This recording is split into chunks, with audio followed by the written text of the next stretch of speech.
All right, we've all played Tetris in our lifetime. Some of us have obsessed over the game, myself included.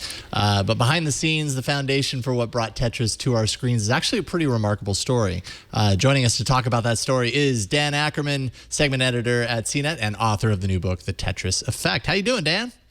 Hello, guys, and especially hello to Jason, my former colleague. That's here right. at It's good to see you, man. It's really nice to see that you're doing so well. And also, congratulations, because, I mean, you wrote a book. That's a really big deal.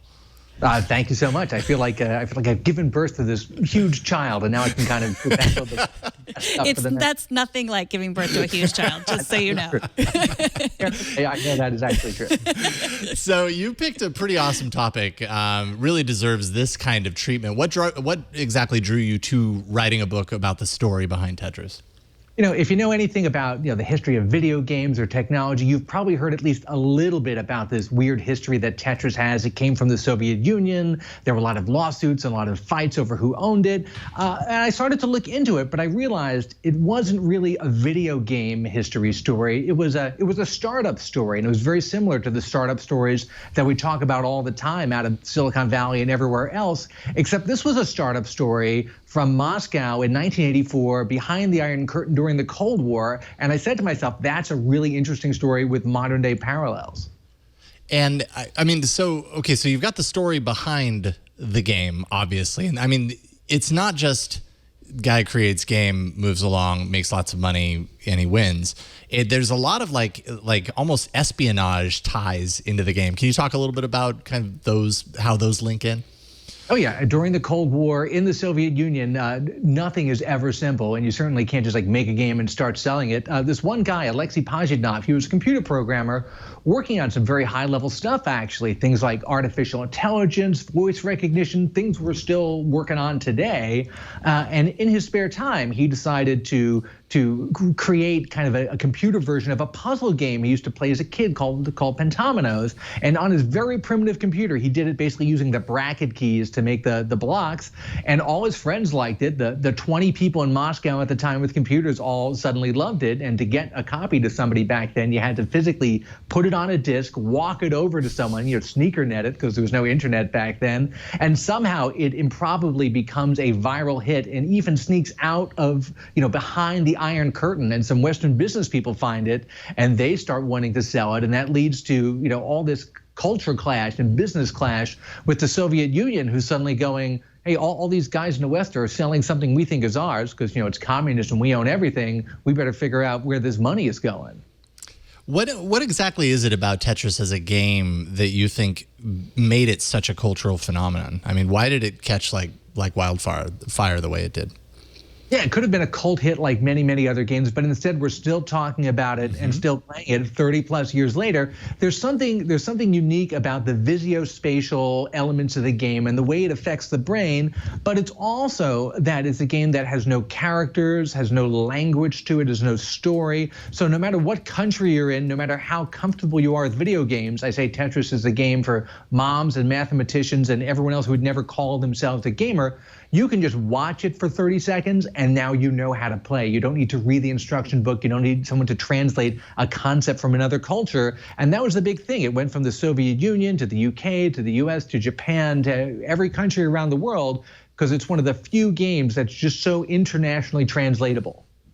So I remember playing a lot of Tetris my freshman year of college. That was 1992. I don't know if that was like the tail end or the beginning, but I know that I remember spending like a beach vacation. It was your Tetris summer. Yeah, and I think I was playing on my MacBook, but I can't, it was a long time ago.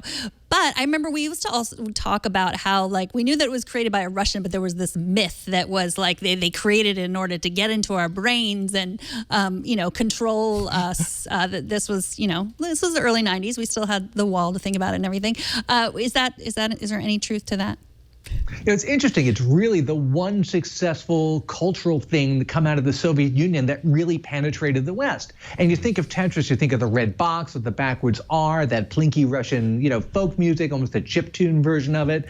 All that stuff was actually added by Western software publishers, Microsoft in the UK, and Spectrum Holobyte in the US in order to make it seem like forbidden fruit, like something dangerous from behind the Iron Curtain. In Russia, they didn't need a red box because they know it's Russian. They're in Russia already. Now I've got the theme song stuck in my head. So Alexey Pajitnov, I'm sorry. He's known to have basically missed out on profiting for much of the success of Tetris based on the fact that, it was created, behind the Iron Curtain, ongoing battles over rights that extended for years and years. Do you think that at this time, after all this time, he's been able to kind of pivot into other directions and kind of find success tied to Tetris, but in other ways? Do you think that he would say that he feels vindicated at this point of his life? Definitely. I talked to Alexey a few times for this book. He's a really nice guy. The nice thing is he and a guy named Hank Rogers, who's sort of the other main character in the book, a kind of international software importer-exporter who went around the world trying to find different games that would work across, different international borders.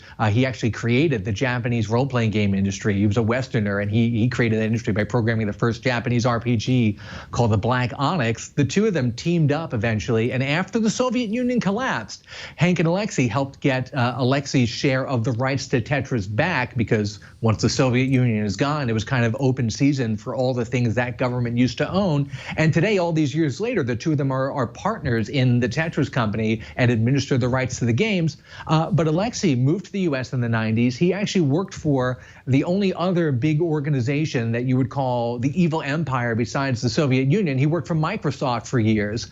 He created a game called Hexic that was installed, I think, on every Xbox 360 when you originally bought them. Oh, interesting. What's the most surprising revelation that you encountered researching for the book? I'm sure it was like opening up a present, opening up a gift. You don't know what's always on the inside. What'd you find?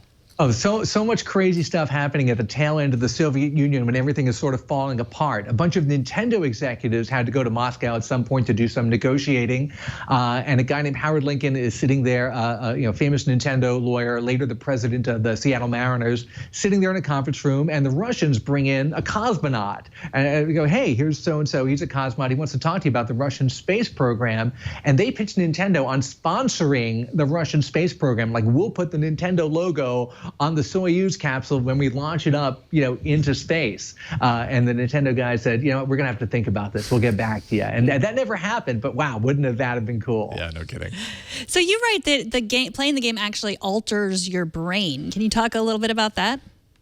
Yeah, I talked to a lot of different cognitive scientists while I was writing this book, and they all stumbled across Tetris as the perfect tool to use in brain science because of the very unique way that it affects the brain. It occupies a lot of the same highways in the brain that you use to write short-term memory to long-term memory, and it has a great effect on efficiency in the brain. So they would hook students up to PET scan machines and inject them with like a dyed solution so they could track brain activity, and they found that the more you played Tetris, you would think harder levels would be harder to play, require more brain energy. The opposite happened. You actually got more efficient. Your brain turned from a gas-guzzling SUV into a super efficient hybrid car just by playing tons and tons of Tetris. And another scientist found that Tetris could actually treat post-traumatic stress disorder by interrupting that writing of the memories, the traumatic memories, from short-term memory to long-term memory, in a way that you could still recall what happened, but you wouldn't get the same debilitating flashbacks. And that's research that's ongoing today. Wow. See, it's good for you. Yeah. We should all play Tetris every day. It's like implanted into my brain. I can still, sometimes I'll see squares and I move them around in my head. Those are Tetris flashbacks? Yeah. That's that hypnagogic imagery, that waking dream where you perform a visuospatial task and then you see it with your eyes closed. And that's a term that somebody coined back in the 90s, and it's stuck to describe exactly that effect. That is cool. So how do you feel about the new Tetris film? I think it's a 3-part film, right? It has nothing to do with the backstory. It's such a although they had great opportunity here to create to basically take the book that you've written and that into a motion picture. You've got a great Bourne kind of James Bourne espionage sort of thing, potentially. What do you think about their plan? It's very much like The Social Network, the movie that was originally The Accidental Billionaires, the book, a very kind of thrillerish sort of business startup story. So this is the same thing, but the movie they've been working on for a long time, even before I was working on this book. I guess it's a science fiction trilogy. They made a movie. They made movies out of Transformers, out of Battleship, out of everything else. They can certainly make a movie out of Tetris. I have no idea what it would actually be about, but I think it would be interesting to see. I would much prefer to see something based on what you've you've written here. Now, you narrated the audiobook yourself, which I'm very happy about. Very happy that it's in your voice. Have you ever done anything like that? What was that process like? Yeah, I've never done anything like that before. I started out as a radio DJ, and obviously I do a lot of public speaking here at CNET. So when they asked me to come in and do the audiobook, I said, oh, that's great, no problem. I'll be right there. And they're like, we've booked you a week in the studio. And I was like, wow, that sounds intense.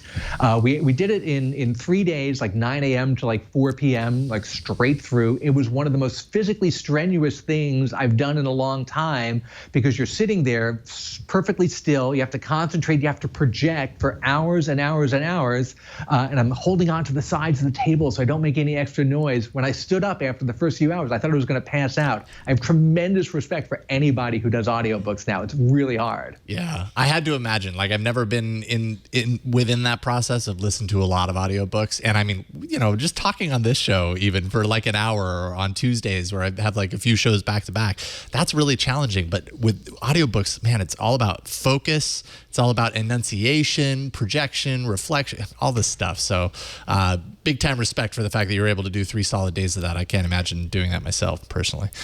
And I have my big supply of like green tea with a little honey to keep my throat, in tip-top shape. Yeah, you got to do what you got to do. Dan Ackerman, it's always a pleasure talking with you, man. It's been too long. Where can people find your book online? What do you want people to know?